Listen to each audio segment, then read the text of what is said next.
The conversation needs to be had with your athlete, your child, that what is their goal? Like that is going to determine a lot of the other things that come, right? What is the goal? And this is going to change from athlete to athlete, from kid to kid.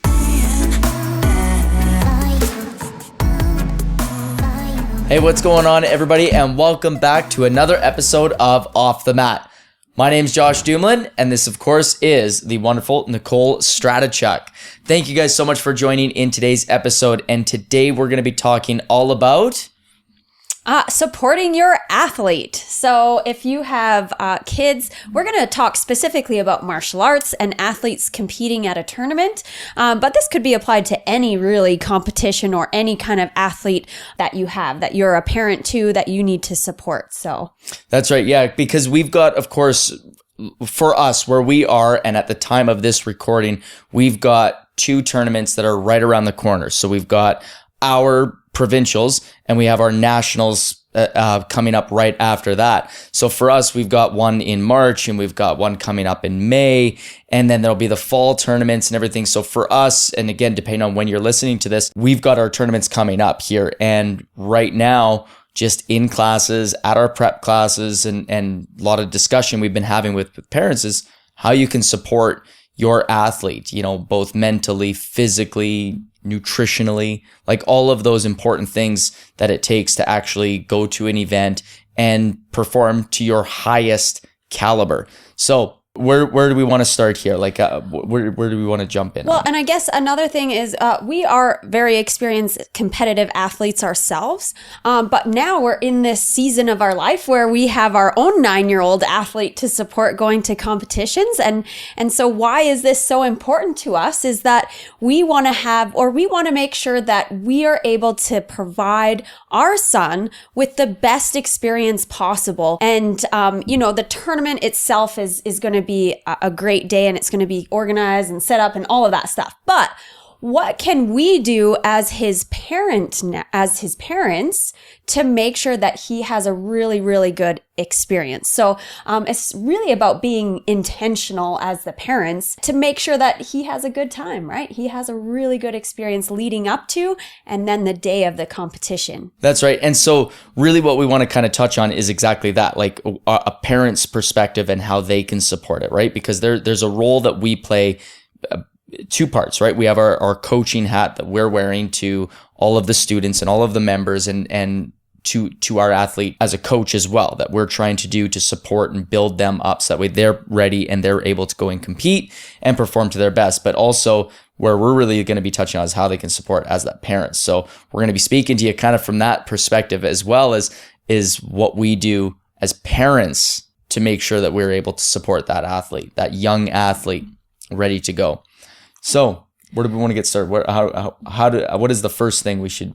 Well, I think the first thing is the conversation needs to be had with your athlete, your child, that what is their goal? Like that is going to determine a lot of the other things that come, right? What is the goal? And this is going to change from athlete to athlete, from kid to kid, right? Right now we have a 9-year-old that is blue belt, right? So has been in Taekwondo for quite a few years already, has already competed at quite a few tournaments. So that's the athlete that we're dealing with. But your athlete might be more junior than that or more senior than that, right? So the goal as these athletes might change. And that's a really important conversation to have so that everybody's on the same page, right? The athlete, your child knows what the goal is. We as the parents know what the goal is, and then how we're going to work as a team to make sure that we achieve that goal. That's right. So we've had the discussion with them. Okay, so we've had that discussion. Now, again, could this change depending on maybe if it's their first event, like, you know, what sort of discussion you're going to have versus maybe a young athlete who's on their 5th? Right. Yeah. So if we have a junior athlete, right, let's even think about Ryder when he was younger, right? He went to his first tournament and the goal was to get in there, do your best and have fun. There was no expectation of, getting a medal is always awesome, but that was not the goal for him entering that first tournament. So there might be some athletes or your children that That's the goal, is to get in there, complete the event, and do their best, right? Have some fun. Whereas maybe the more experienced athlete, maybe the goal is qualify for Team Canada, right? At nationals coming up, there are going to be athletes and children there, juniors, that are, their goal is to earn a spot on Team Canada. Well, that's not an appropriate goal for a more junior athlete, right? So it's finding that right goal, because that's going to set the pace and all these other things that we're going to talk about. But then you're all on the same page what that goal is, and everything comes back to that. Right. So even from there, having that communication with your child, so that way, like what, maybe asking them, what is your goal out of this? Like, what do you hope to achieve from this? Mm-hmm. Like, do you just hope to just get in there? Do you want to just be able to challenge and test yourself? Do you want to be able to push yourself to another level? Or do you want to medal? Like, what are your realistic expectations, and having that honest discussion with them too? Yeah. And a lot of times I think as parents, we sometimes think that, well, are they mature enough for a conversation like this? And absolutely, they should definitely be having this conversation, and you should be having that conversation with them. And when we have this kind of conversation with Ryder, like right now, he's 9 years old. He's a blue belt. He wants the gold medal. All right. Well, if that's your goal, let's talk about the plan, right? So that's kind of the next step, is let's set the goal. Now let's come up with the plan. And what does that look like? Okay. So you've now had that open discussion with them. You've kind of set the intention. You've made the decision to go. You've set a goal behind it. Attending, medaling, achieving. What's the next step? What would you do next? Getting that plan in place. And so there might be some discussion with their coaches or with their instructors. That might be part of the planning process, but that we got to think about, these athletes are going to do something physically and mentally hard, right? It's a challenge for them. So we need to, how can we support them physically and mentally, right? So let's talk about the physical preparation first, right?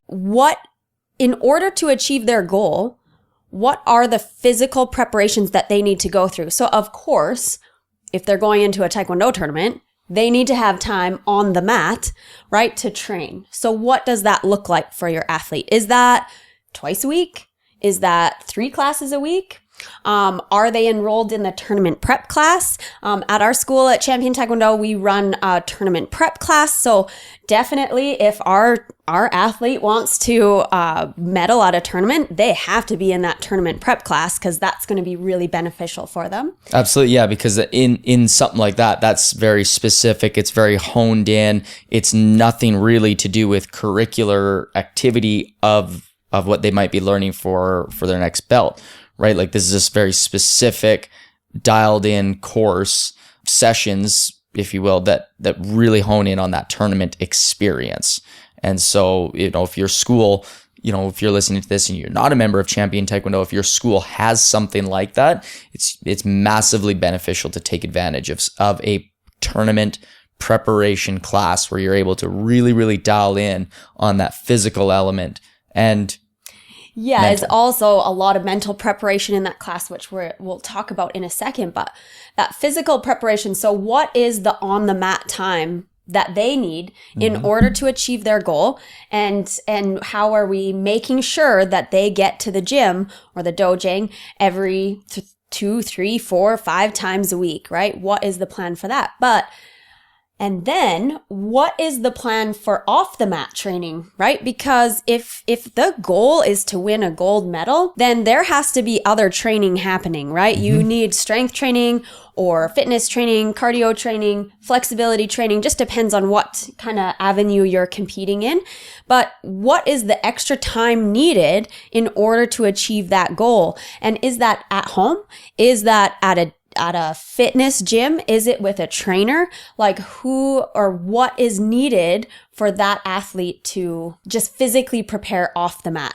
So for example, with Ryder, right? With him preparing for patterns competition, right? He practices at home 10 times a day, right? So we make sure that there's time set aside to do that what if that's every day, if that's 3 times a day, right? There has to be a plan in place so that everyone can be disciplined to adhere to the plan so that we can reach the goal. That's right. Yeah. And then sticking to that too, like being just consistent with it, right? Like, being able to, like for example there, like for Taekwondo, we have patterns, right? So of course, if he's going to practice those patterns, being structured on that, making sure he does the, 10 times per day, 15 times a day, 20 times a day, whatever that number is, but staying consistent with it. And if you're going to do something like that, I mean, we highly recommend you set that same time, that practice session at home at the same time every day. Is it right before bed? Is it when they wake up? Is it after school? When is it? And then set that time and just be consistent with it. That's the biggest thing, is just staying consistent with that practice. So going through there. Now, would you, again, speaking of like the, extra training, getting a trainer, getting all of that, would you get something like that for an 8-year-old, 9-year-old? For a rider, no, I don't think that's absolutely necessary right now. We have a very healthy, fit 9-year-old, very ambitious 9-year-old. So, for that age, that level, no.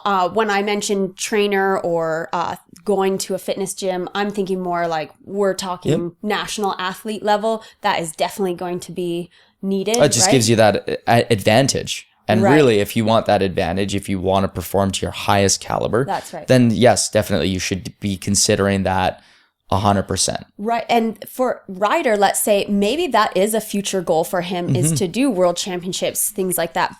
So what can we do right now that's going to lead to this goal, to him medaling at provincials, is getting that discipline and that routine in place now as a junior athlete, right? And building that skill and that habit to practice, is it every day? What time of day is it? How much time is spent? And making sure that we set that focused time aside for him, because it's only going to set him up for success in the future, right? And maybe giving him those opportunities or providing those opportunities if he's already got those habits built.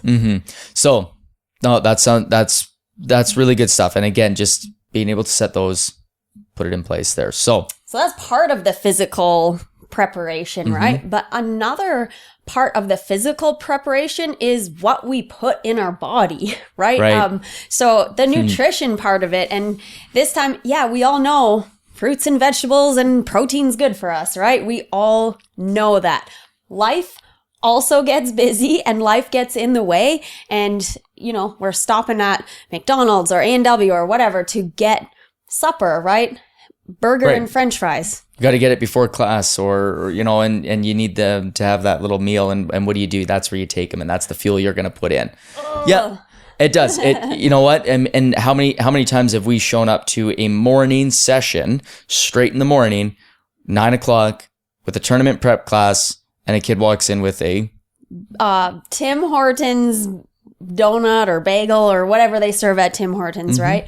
Our goal as parents is to make sure that our kids have a really, really good tournament experience. Okay. So part of that is the physical preparation. Part of the physical preparation is doing the on the mat training, the off the mat training piece, right?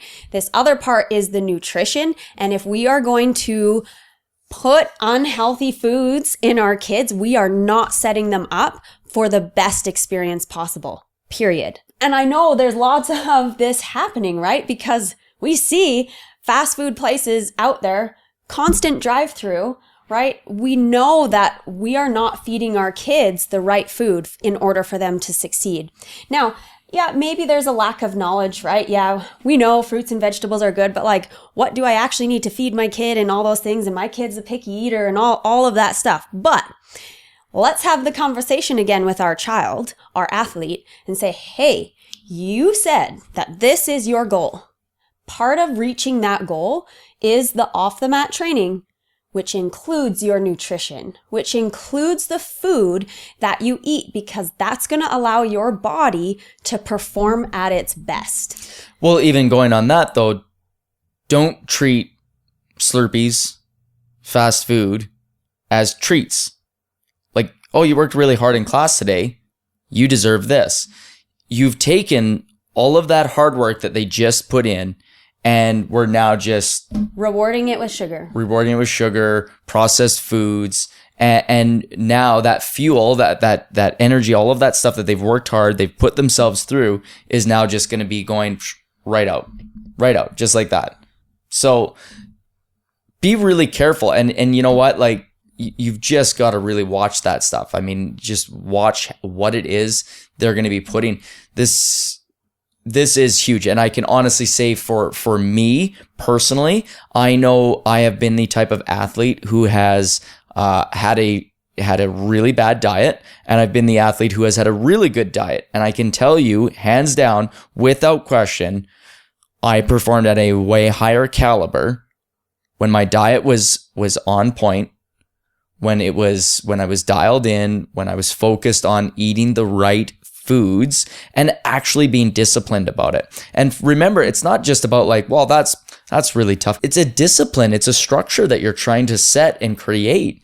And so I just know from personal experience as an athlete, as a coach, as a mentor, all of these things, when I'm teaching on the floor, if I am eating poorly, if I am not eating well, my performance as an instructor is not even nearly as good as when I am physically fit, because I've been eating correctly. I've been getting enough water. I haven't been eating sugar and, like excessive processed sugars and stuff like that. So when I eat poorly, both as a competitor and even just as an instructor and a mentor and a coach, hands down, like I'm not even at the same level. That's right. So yeah, I think just giving our kids, if that's our job as a parent, is to support our athlete so that they can achieve their goal, whatever that goal is that they set. Now, if it is tournament based, nutrition is going to play a part in that. So we need to do our part as parents to make sure that we have the right foods fueling our kids for their classes, their training sessions, and then also on the tournament day so that their bodies can perform the best. But then also nutrition is also going to be huge for their recovery after training sessions, right? So making sure that they have enough water, that they have all the good fruits and vegetables, and prioritizing protein and carbs and fats, right? So that they get a really well-rounded diet so they can perform their best and they can recover faster. But even touching on that too, because we see this all the time. How many times have we seen where, whether you're a young athlete or a young adult or even just an adult, and your diet is one way leading up to an event, and then on the day of, you suddenly think, you know what, I'm going to have that banana, that apple, the water, and all of this stuff. And your body now on that day, on the most stressful day you can possibly have, is now going to be mixed in where you've been eating, French fries and burgers and Slurpees and all of this stuff. And then on the day of, you decide to go in that healthy route. What does your body do when that happens? It just gets into an alarm mode, right? And inflammation happens. Your belly doesn't feel good.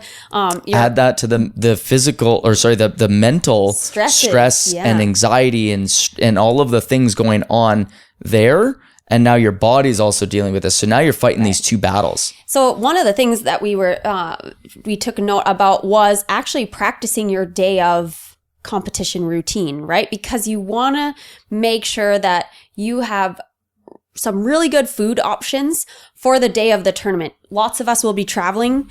So that is an added challenge, but go prepared, right? When we practice for tournaments, right, we are constantly eating different foods, trying things out to see what gives us the best energy, what agrees with our stomachs the best. I mean, I experience a lot of nerves and anxiety when I compete. So I am finding ways with my food to make sure that I have enough food in my body and in my system to help me perform. So I'm constantly practicing that day of routine because that needs to be ready to go. And I think here at our school at Champion Taekwondo with a tournament prep class, that is awesome practice every Saturday morning for the athletes to come in and they're ready to train hard, which is it's simulating the tournament experience. It is not going to be exactly the tournament experience, but simulates it quite well and allows them to practice that routine every single week. Absolutely. No, that's huge. Getting that in there and just being able to try to match all of that stuff as best you can, and just trying to stay ahead of the game really with it. Okay. So you being a previous athlete, what would you say? Because there's something else that parents, we almost get offended by, how our kids or how other people are maybe behaving, like their emotions on that day. Like for you, when you were competing, what type of competitor were you? Were you the kind of person who shut people out? Were you overly, greeting people, meeting people, talking to people? Were you trying to stay in a corner, put your headphones in, and just stay away from everybody? What was your process mentally during that day? That's a big question, I feel like. So, and for me, because I experience a lot of nerves and anxiety on competition day or days, there's a multitude of things that I do in order to deal with those things. For me, I am very social, I would say. So up until a certain point, I would be very social. I'd be wanting to meet the other athletes. I'd want to meet other coaches. I'd want to meet anybody and everybody. But then there's a certain time where I kind of shut everybody out. And I need that time to just mentally prepare by myself. And there's a number of things that I do during that time. But yeah, for me, quite social, up to maybe an hour, 2 hours before I need to go compete, because I need that time to prepare myself for competition. Okay. And you? I'm I'm a lot the same, and just being a competitor for a lot of my life, I met so many different kinds of people. Like I was the kind of person who I shut everybody out. And fortunately enough, I had a partner here who actually understood that. So like when we would go to tournaments, you wouldn't be offended or insulted that I needed to just be alone, or maybe that I was a little snappier than usual. And that's how I was. That's how I processed it. I needed to just be shut out from everybody. I didn't put the headphones in. I didn't really go and hide in a corner. I'd be around, but I wouldn't be as outgoing or as social. And that would probably be right up until I competed, like right up until we stepped onto the mat for the first round, got that first round out of the way. Then I probably started to open up a little bit more. But being able to understand that as a parent, that it is not personal. If your child might be the kind who's out there talking to all the kids, talking to you, super smiley, super excited. And that's just how they're processing everything. That's how they're handling those things. But being able to not be, insulted or upset or trying to be overbearing, I think is really important. Because Ryder, I think, is a little bit like us, right? Like he's pretty just, you know what? I don't have a lot to say. And I sometimes have to stop myself too from time to time, where I want to go, hey dude, how you feeling? How you feeling? Are you okay? Do you need anything? What do you need? Can I get you some water? Can I get you an apple? Can I get you this? And he's just, I'm good. And it's hard. It's really hard as a parent to be like, why doesn't he want to really talk to me? Like I can help him. I'm a coach. I'm a competitor. I can help him here. It's just how he has to process it. Yeah. And I think, we've been really fortunate as coaches and refs, and we get to be ringside a lot with Ryder, more than the average parent. But it's almost, just letting him feel that out and letting him find his way through that. I mean, we can be available to him during the competition day, but it is really led by him.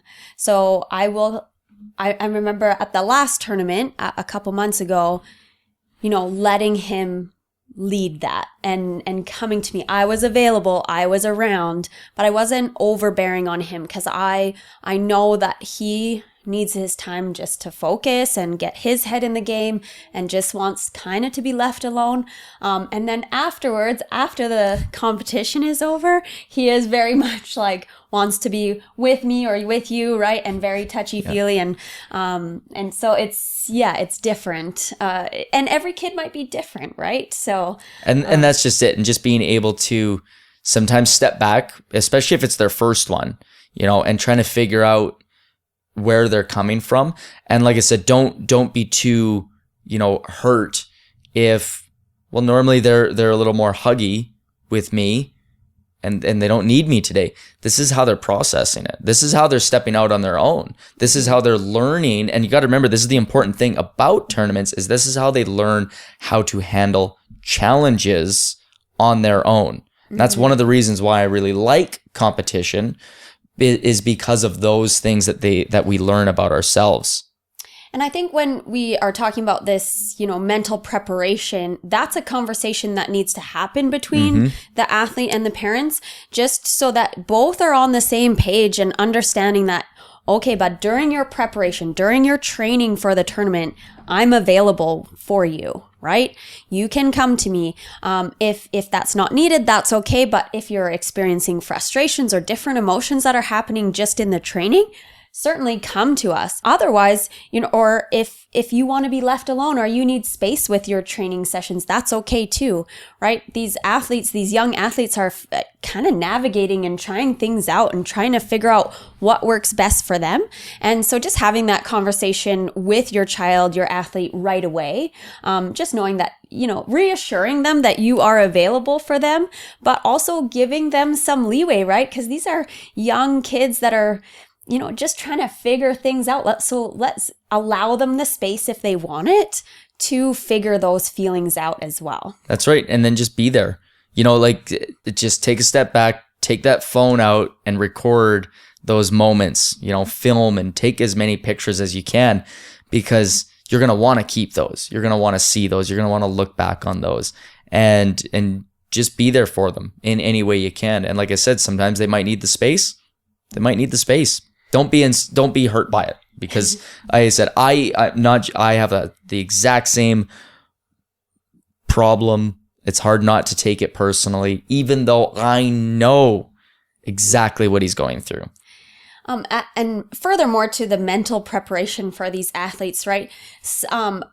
Lots of them they'll start to learn and experience how to deal with those emotions. Other ones like I mentioned, like nerves and anxiety, right? Coming to tournament prep class, they're going to start to learn how to navigate all of that. Maybe there's extra preparation that needs to be done for them to practice navigating through that so that they can actually perform on the day of to the best that they can. And some kids I feel like are just fearless. Well, that definitely was not me. So I had to experiment and figure out what my strategies were going to be. I tried different things out.